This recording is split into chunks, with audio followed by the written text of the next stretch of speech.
Newsreader Julie Etchingham from News at 10 is constantly on the go, from scenes of breaking news to the ITN studios, and is ideally placed to put these machines through their paces.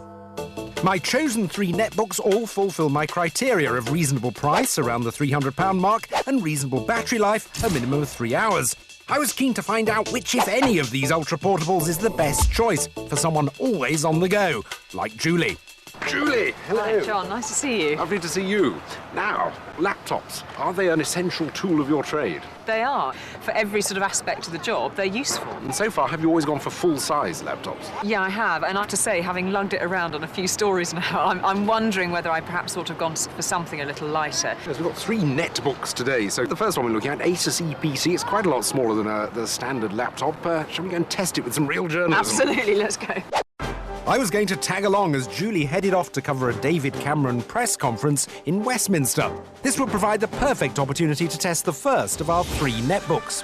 The Asus EPC 1000H sports a 10-inch screen, a 1.6 GHz Intel Atom processor, 1 gig of RAM and a 160 gig hard drive. And in our continuous use battery test, ran for 3 hours and 18 minutes. With the press conference getting underway, Julie got to grips with the Asus. So what's your first impressions on portability and finish? Well, it's got very nice finish. I suspect this sort of design and style and feel is quite appealing to a female market. It's a nice bit of kit to have in your bag. It's a lot lighter than the one I'm used to carrying. And actually, you know, if you're in something like a news conference where you need to perhaps be a bit more discreet, this isn't a bad way of doing it. All of a sudden, Mr. Cameron arrived. The flashbulbs popped and the serious business of politics began. Good afternoon, everyone, and welcome to my monthly press conference. Weighing in at 1.45 kilograms, the EPC is certainly portable, but I wondered how Julie had coped with that compact keyboard and trackpad as we headed outside to the news truck. How did you find it in there? Well, it was great because it's a very discreet piece of kit, so you can tap away quite happily and making notes on what was being said in the speech. The downside, I found the mouse click very heavy, and I think if you were using that for any length of time, that would become quite an irritant, really, because you really have to make a very definite click on it. We found the screen dealt admirably with different light conditions and coped perfectly well as Julie checked up on related news stories online. Not bad. That's very clear if you're reading it, I think. It actually manages to punch through quite well. Yes, it does. Yeah. So, a fair performance from the Asus, but with deadlines looming, it was time for Julie to head back to the office. So we jumped into a car and pulled out laptop number 2 to begin fine-tuning her report. And the next candidate is this, the Acer Aspire 1. Right. The Acer has a 10.1-inch screen and the same processor and 160 gig hard drive as the EPC. It's a little lighter at a feathery 1.34 kilograms, but performed far better in our battery test, running for over 6 hours. So, first impressions of the look of the Acer? Well, it looks very smart. It looks very professional, perhaps a bit more professional than the last one we looked at, purely because it looks a bit like an office computer, I suppose. It's very glossy, sleek, black, and the weight is good too. As we headed across London, Julie got down to some serious typing with the Acer as she added her story to the evening news running order. It's a lovely keyboard. It seems very speedy, nice to use. Now, the mouse key is a different story. It takes a big shove. It takes quite a shove to click on the mouse. So, a thumbs down for the Acer's mouse buttons. Though it performed well, keeping Julie in touch with the office and that glossy screen passed our glare test outside, it hadn't quite been a headline-grabbing performance as we arrived at the ITN News Studios.